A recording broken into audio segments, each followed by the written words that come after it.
ಅರೆ ಅಮ್ಮ, ಯಾಕೆ ಇಷ್ಟೊಂದು ತಡವಾಗಿ ಬರ್ತಾ ಇದೆಯಾ? ಹೇಳಿದಿದ್ರೆ ಗೋಪಾಲನ್ ಕಳಿಸ್ಕೊಡ್ತಾ ಇದ್ನಲ್ಲ.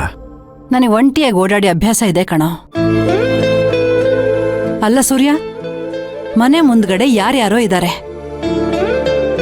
ಕೇಳಿದ್ದಕ್ಕೆ ಆ ಹುಡುಗಿ ತಂದೆ ತಾಯಿ ಅಂತ ಹೇಳಿದ್ರು. ಏನ್ ನಡೀತಿದೆ ಇಲ್ಲಿ? ಅವ್ರು ಹೇಳ್ತಾ ಇರೋದು ನಿಜಾಮ್ಮ. ಆ ಹುಡುಗಿ ಕಳೆದು ಹೋಗಿ 3 ತಿಂಗಳ ಮೇಲಾಯ್ತಂತೆ.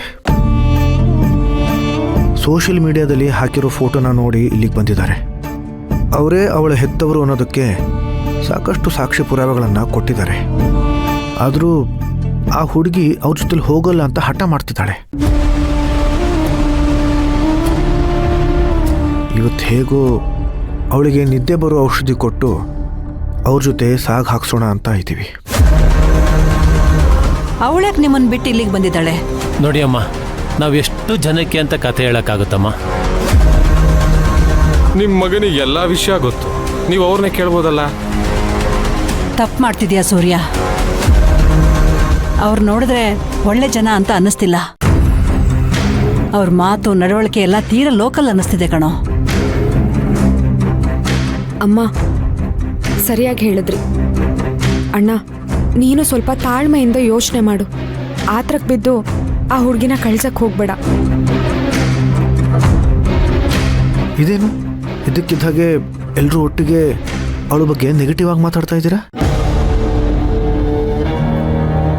ಅಲ್ಲಮ್ಮ, ನೀನು ಈಗಷ್ಟೇ ಅವ್ರನ್ನ ನೋಡ್ತಾ ಇದೀಯಾ, ಅದು ಹೇಗೆ ಅವ್ರು ಸರಿ ಇಲ್ಲ ಅಂತ ಹೇಳ್ತಾ ಇದೀಯಾ? ಅವ್ರದ್ದು ಏನೋ ಒದ್ದಾಟ ಇದೆ ಕಣೋ. ಹೇಗಾದ್ರೂ ಮಾಡಿ ಆ ಹುಡುಗಿನ ಕರ್ಕೊಂಡು ಹೋಗ್ಬೇಕು ಅನ್ನೋ ಆತುರದಲ್ಲಿದ್ದಾರೆ. 3 ತಿಂಗಳಾದ್ಮೇಲೆ ಅವ್ರ ಮಗಳು ಸಿಕ್ಕಿದಾಳೆ ಅಂದ್ರೆ ಅವ್ರು ಹೇಗಿರ್ಬೇಕು ಹೇಳು? ಈ ಮನೆತನದ ಬಗ್ಗೆ ಅವ್ರಿಗೆ ಗೊತ್ತಿಲ್ಲ ಅಂತಾನೆ ಇಟ್ಕೊಳ್ಳೋಣ. ಹಾಗಂತ ಗುರುತು ಪರಿಚಯ ಇಲ್ದವ್ರ ಮನೆಗೆ ಕುಡ್ಕೊಂಡು ಬರ್ತಾರೇನೋ? ಕುಡ್ಕೊಂಡು ಬಂದಿದ್ರ? ಹೌದು ಕಣ. ಅದು ಅವ್ರ ದುರಭ್ಯಾಸ ಹೇಗಾದ್ರೂ ಹಾಳಾಗಿ ಹೋಗ್ಲಿ. ಆದ್ರೆ ಮಗಳನ್ನ ಕರ್ಕೊಂಡು ಹೋಗೋದಿಕ್ ಬಂದಿದ್ದೀವಿ. ಅವ್ರ ಮುಂದಾದ್ರೂ ನಾವು ಸಭ್ಯಸ್ಥರಾಗಿರ್ಬೇಕು ಅನ್ನೋ ಪರಿಜ್ಞಾನ ಬಿಡ್ವೇನೋ? ಇವ್ರನ್ನ ನಂಬ್ಕೊಂಡು ನೀನ್ ಆ ಹುಡುಗಿನ ಒಂಟಿಯಾಗಿ ಕಳಿಸ್ಬಿಡ್ತೀಯಾ?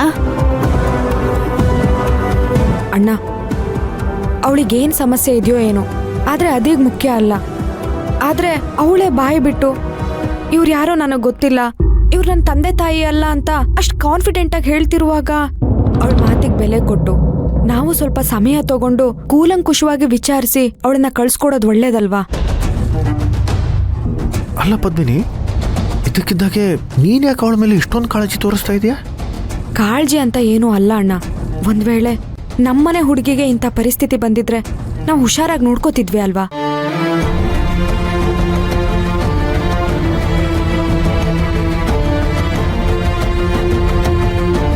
ಈಗವಳು ನಮಗ್ ಸಂಬಂಧಪಟ್ಟವಳಲ್ಲ ಅಂದ ಮಾತ್ರಕ್ಕೆ ಕೇರ್ಲೆಸ್ ಆಗಿದ್ರೆ ಹೇಗೆ? ಅಣ್ಣ, ವಿಷಯ ಅದಲ್ಲ. ಈ ಅನುಮಾನನು ಇವಳ್ದಲ್ಲ. ರುಕ್ಕು, ಸ್ವಲ್ಪ ಸುಮ್ಮನೆ ಇರು. ಯಾಕೇನು ವಿಷಯ? ಅಣ್ಣ, ಅದು ಬಾಬಾ ಕಾಲ್ ಮಾಡಿದ್ರು. ರುಕ್ಕು, ಸುಮ್ಮನೆ ಇರು ಅಂತ ಹೇಳ್ದೆ ತಾನೆ. ಆಯ್ತು ಬಿಡು ಅಣ್ಣ. ಶಾರ್ಟ್ ಅಂಡ್ ಸ್ವೀಟ್ ಆಗಿ ಹೇಳ್ಬೇಕಂದ್ರೆ ಮನೆಯವ್ರು ಯಾರಿಗೂ ಅವ್ರ ಮೇಲೆ ನಂಬಿಕೆ ಇಲ್ಲ.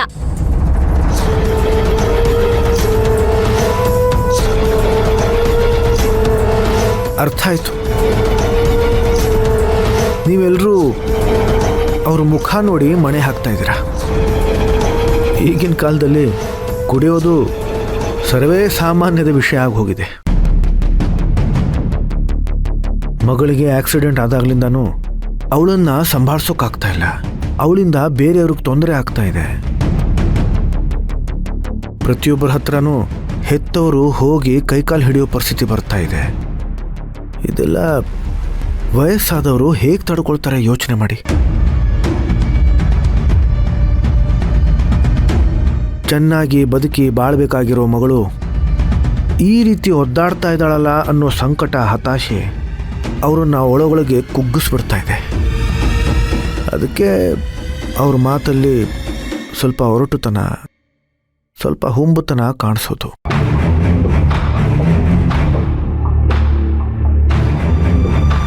ನೋಡು ಸೂರ್ಯ, ನನಗನ್ಸಿದ್ದನ್ನು ನಾನು ಹೇಳಿದ್ದೀನಿ. ಮಿಕ್ಕಿದ್ದು ನಿನಗೆ ಬಿಟ್ಟಿದ್ದು.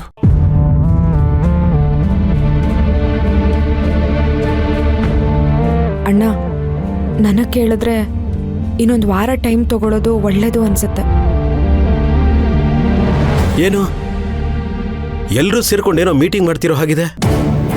ಮಾವ, ಇವ್ರು ಯಾರಿಗೂ ಅವಳನ್ನು ಅವ್ರ ಜೊತೆಲಿ ಕಳಿಸೋದಕ್ಕೆ ಇಷ್ಟ ಇಲ್ಲ.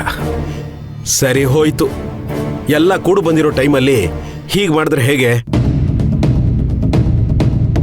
ನೋಡಿ, ಈಗ ನಾನು ಹೇಳೋದನ್ನ ಅರ್ಥ ಮಾಡ್ಕೊಳ್ಳಿ. ನಾಗು ಹೇಗೋ ಕಷ್ಟಪಟ್ಟು ಅವಳಿಗೆ ಔಷಧಿ ಕುಡಿಸಿದಾಳೆ.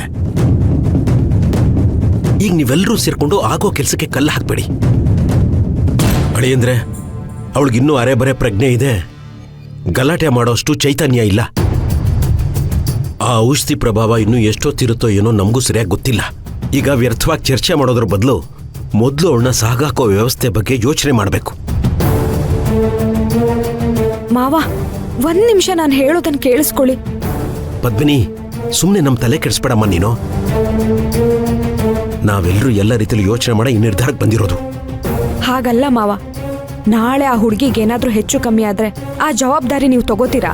ಅಲ್ಲಮ್ಮ, ಅವತ್ ಕಾಳಿ ಬೆಟ್ಟದಲ್ಲಿ ನನ್ನ ಕಣ್ಣು ಮುಂದೆನೆ ನನ್ನ ಮಗಳು ಒದ್ದಾಡ್ತಿದ್ರು, ಅವಳನ್ನೇ ನನ್ನ ಕೈಲಿ ಉಳಿಸ್ಕೊಳಕ್ಕಾಗ್ಲಿಲ್ಲ. ಇನ್ನು ಈ ಹುಡುಗಿ ಜವಾಬ್ದಾರಿನ ಹೇಗಮ್ಮ ತಗೊಳ್ಳೋದು?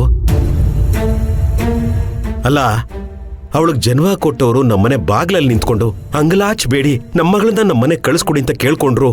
ಕೈ ಕಟ್ಕೊಂಡು ನಾವು ಸುಮ್ಮನೆ ಕೂತಿರೋದಕ್ಕೆ ಸಾಧ್ಯನಾ? ಯೋಚನೆ ಮಾಡಿ.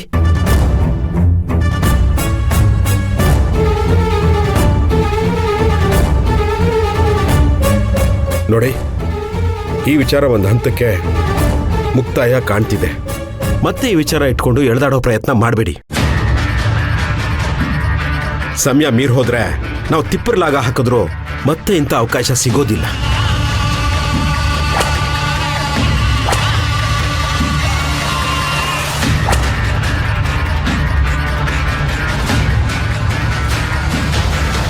ಅಳಿಯಂದ್ರೆ, ನೀವೆಲ್ಲರೂ ಮಾತನ್ನು ಕೇಳ್ತಾ ಕೂತ್ರೆ ಒಬ್ಬೊಬ್ರು ಒಂದೊಂದು ಸಜೆಷನ್ ಕೊಡ್ತಾರೆ. ಅದೆಲ್ಲ ಆಗದೆ ಇರೋ ಕೆಲಸ. ಮೊದಲು ಆ ಹುಡುಗಿನ ಕಳಿಸೋ ವ್ಯವಸ್ಥೆ ಮಾಡಬೇಕು. ಬಂದೇ ಇರಿ.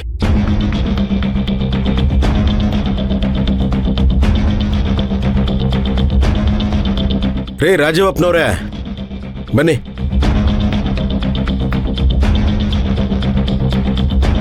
ಬನ್ನಿ.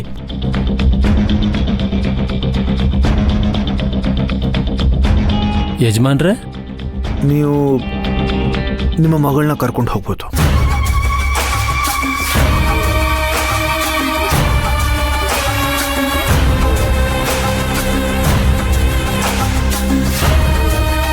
ಅಂದ್ರೆ ನೀವು ಅವ್ರಿಗೆ ಔಷಧಿ ಕೊಟ್ಬಿಟ್ರೆ ಯಜಮಾನ್ರೆ?